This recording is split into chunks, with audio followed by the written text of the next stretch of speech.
Welcome back to Baby Back Maniac. This is Pimp My Grill episode 4, the show where you send me pictures and video of your grills and awesome modified cookers, and the rest of us look at them and go, dude, that's awesome. Guys, if you love modified grills and you love seeing stuff like this, please subscribe. I'd love to have you back.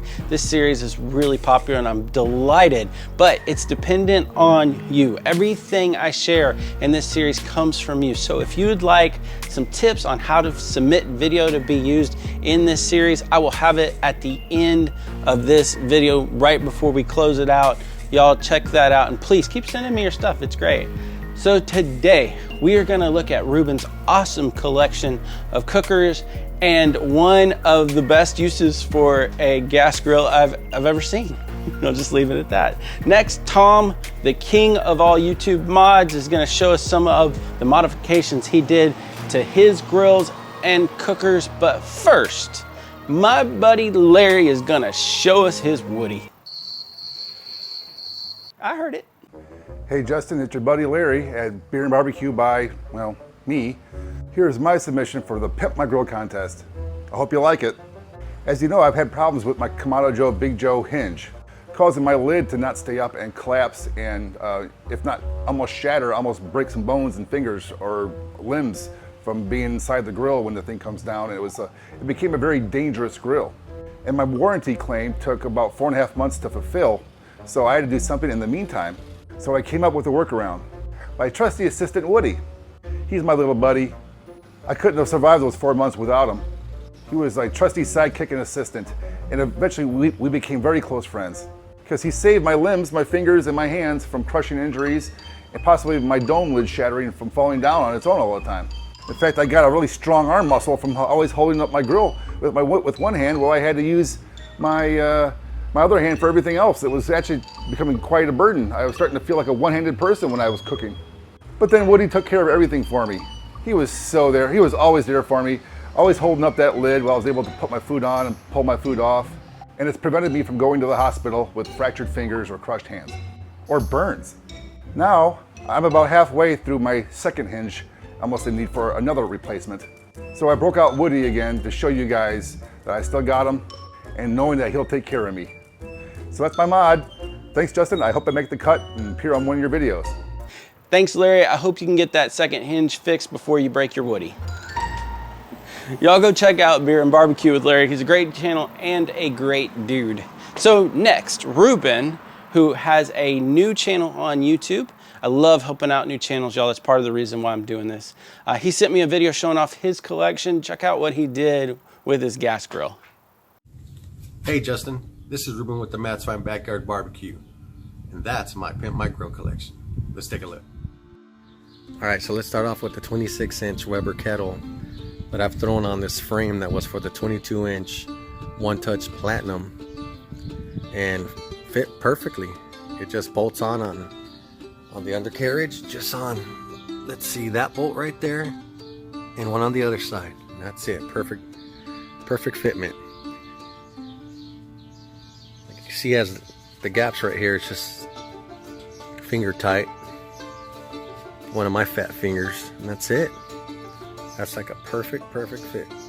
Went ahead and equipped it with this handle from eBay and a Tell Truth thermometer, temp gauge, because those things are very accurate. This one glows in the dark. And of course, the hinge kit.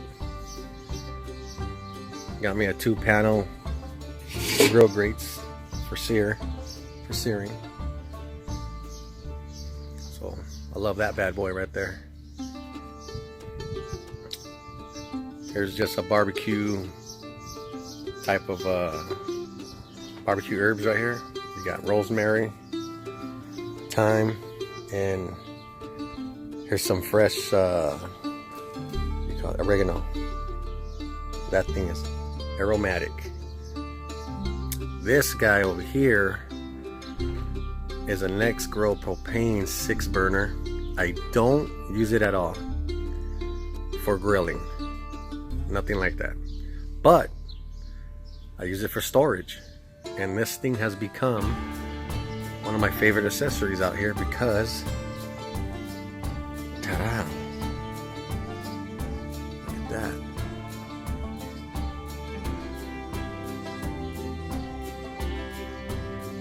Now I don't have to go in and out of the house finding my spices. They're all here. All my rubs. It's a lot of rubs. Plus when I make my own, these come in handy.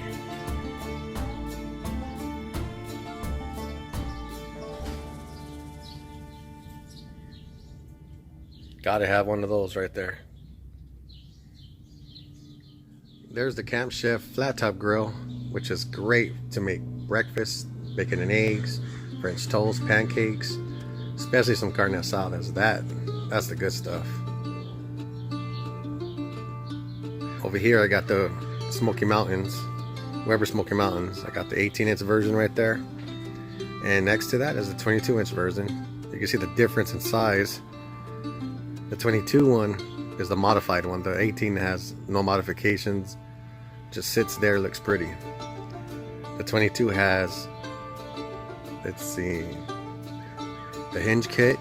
It has the handles and the big old 5-inch tail true thermometer. It's another beast right there. Oh, and something very special that I'm just loving.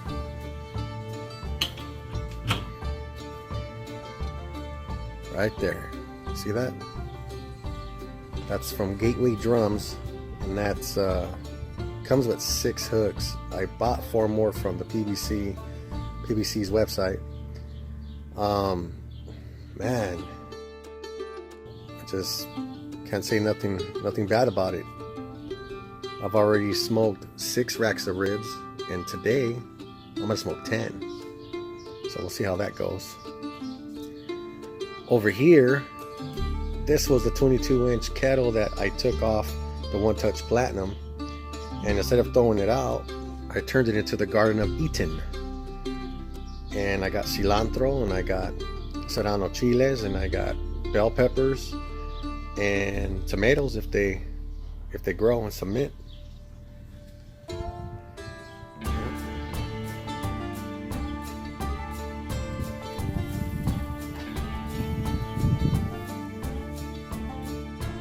Back there I got a couple plants that I'm hoping to get some great chilies off of. Actually, this one over here has strawberries. Then here's this guy that needs a little love. This is Chile Pekin. And that grows 2 different type of chiles. That's gonna be jalapeno and Thai chile. And I think there's a jalapeno right there. Oh yeah. Here's another Chile Pekin that needs a lot of love. Been neglecting that guy. It's alright, I'm gonna take care of it. And here's some tomatoes. Right there. And that's it. That concludes my little walkthrough with Pimp My Grill segment. Garden of Eden, 18-inch Weber Smoky Mountain, 22-inch Weber Smoky Mountain, Camp Chef laptop grill, spice rack, herbs for steaks right there, and the 26.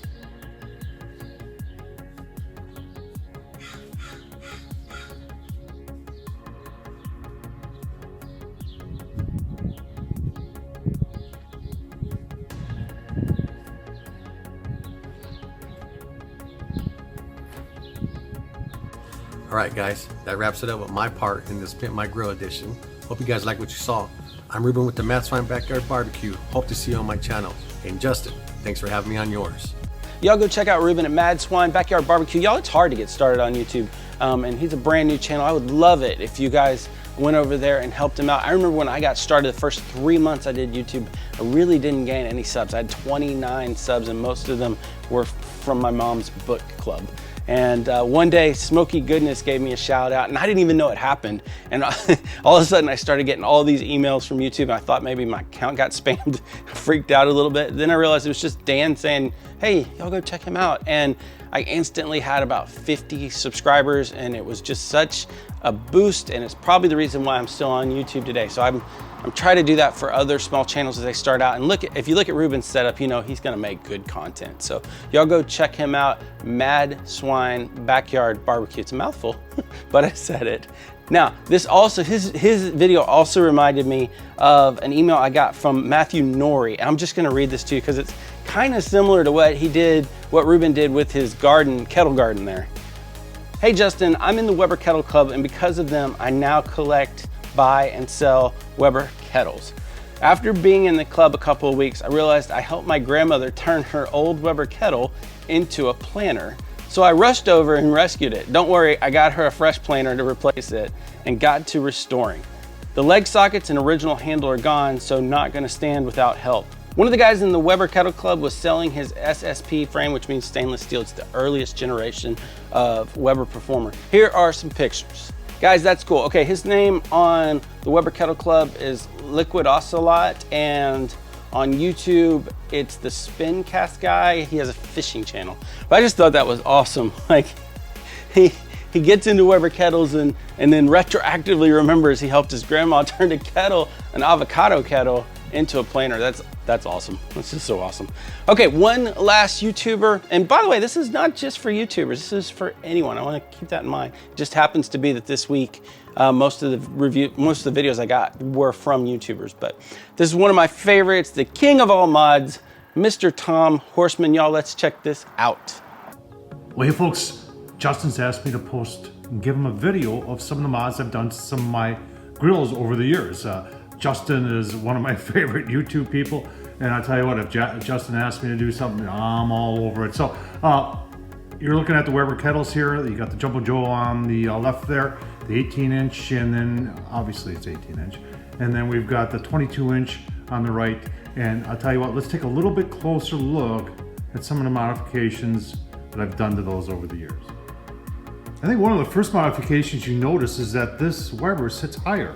So one of the things that I've always been frustrated with a regular Weber kettle that you can pick up anywhere, Home Depot or Lowe's or Ace or wherever, Walmart, is that for us tall people, and I'm 6'2", 6'3", that it'd be nice if it was about 6 inches higher. So this past winter I was kind of goofing around with some electrical conduit, some 3/4 inch electrical conduit, and what I was going to do is I was going to replace the whole thing. And I was going to bend them and try and make that intricate bend there, get the wheels to fit. So I took this whole thing apart, and what I discovered was that 3/4 inch outside diameter conduit fits perfect inside those little tubes. So we added 6 inches to the size, and I'll tell you what, it works. I'll tell you what, I'm impressed with it. Works, it surprised me, works pretty nice. There's been some other guys who've done it. Phil and Florence has done it, and he made it even simpler, where he didn't even have to take the wheels off. And Ken at Heavy Metal BBQ actually took and cut the tube, the shiny tube, in half and put the conduit in between. And you could paint it or something like that. I'm contemplating doing that on a Weber Gold that I have. So that's, I tell you what, that is probably one of the more practical, easy to do modifications to any Weber kettle. And a lot of people struggle with the height of the original Weber 22. A lot of people have questions about the wooden handles I put on. And folks, this is a file handle from Nicholson that you can pick up at any Ace Hardware. You can find them online also. And all I do is I drill a hole in the daisy wheel and attach it. And you can attach it with any nut that you want to. But I tell you what, it works great to adjust your temp without burning your hands. And then a lot of people ask me about these little temp gauges I put. I've got it in the Jumbo Joe, the Smokey Joe, and the Weber Go Anywhere. And folks, these are just cheap. I always say they're cheapo from Home Depot, but I think they're actually from Ace. But I'm not really looking for an accurate temperature. What I want to know is whether it's cold or whether it's medium or whether it's hot. And these do a great job of that. On the 22-inch, I put bigger ones in, and I refer to them as old man temperature dials. A lot easier for me to see these bigger ones. And I put 2 of them in. That way when you're indirect cooking, you can really get a temp on the indirect side, which is always going to be opposite from your daisy wheel. Now on this one, I've got some custom made wooden vent handles and handles for the grill itself. And those I got from a guy named Mark Britt. Another thing you might notice on the outside, you're saying there's a lot going on there, Tom, is that I've got this hinge. Now this comes from a company called unknownbarbecue.com, stainless steel. It's pretty easy to, I mean, you gotta take your time and do it right, but it works pretty nice. Now you're also looking and you're saying, what's that? So that is, found that in the electrical department, and that is for putting electrical conduit through, and it tightens up, and I drilled and installed that, so I put a temp probe through there, and that's just my way of doing it. I'll tell you what, let's take a look at the inside of the Weber kettles now, shall we? All right, so before we go to the inside, I don't want to forget this awesome side shelf here made by Bbq Dragon. It's kind of worn off over the years, but I've had it for years, and I tell you what an innovative design. And they make it so it's very tight tolerances on the lip that you still get a pretty decent, you get a really good seal still with your lid. Now you can look on the inside there, you can tell I've got the slow-ins here, love the slow-ins here. The water trough works great, but then you were wondering, what's that all about? That's a Bbq Dragon Grillstone. And this one I modified and cut, and you can, obviously folks, all these videos are on YouTube, Tom Horseman at YouTube. And, but I took this and modified it so it would fit with the slow-ins here. So I got the best of both worlds. I've got some thermal mass there, and I've got the great indirect cooking of the slow-ins here. All right, folks, on the inside of the Jumbo Joe, I also have the Bbq Dragon Grillstone that I've cut and modified to fit, along with the Weber charcoal basket. That works phenomenal. These little grills are inexpensive and do such a great job. If you're just starting to get into barbecue or something like that, doesn't take much, and you can get in barbecue and do some awesome cooking on these. Well, here's the next one, folks. Old Smokey. Old Smokey's out of Houston, Texas. American made, folks. I'll tell you what, these have been around, this company's been around since before World War II. They're a bucket manufacturer. In fact, they still make buckets. At some point, they decided to turn them around and say, hey, let's make a grill out of it. And I tell you what, they are very popular down in the Texas area, down south. Done a couple mods here, added another level on the inside so that you could do indirect cooking. And then I added this whole stand down there. If you can see those things right there, those are the legs that come with it. They have a longer set of legs, but what I did was I used them for tool holders and such, and then I built the stand itself. But well, a lot of people have called this the R2-D2 of grills. Folks, I tell you what, they're very inexpensive. Go to their website, oldsmokey.com, I believe. But you know what? My buddy Big Lou from Big Lou Barbecue loves cooking on these things. You should check out his channel. All right, folks, there they all are. And Justin, I thank you for posting this. And tell you what, ask any questions. Tom Horseman at YouTube. Thanks, folks. So guys, if you want to be a part of this, please feel free to send me your pictures or footage. A couple of things to keep in mind is I need you to turn your camera sideways. So instead of filming like this, like we normally all do, turn it sideways, and that'll get rid of those black bars on the side. Also, when you edit, don't feel like you need, in fact, do not edit music into the video or text or anything like that. That just makes it harder for me to incorporate it into this video because you kind of lock me in on that stuff. So nice, simple format. Start out with a wide shot.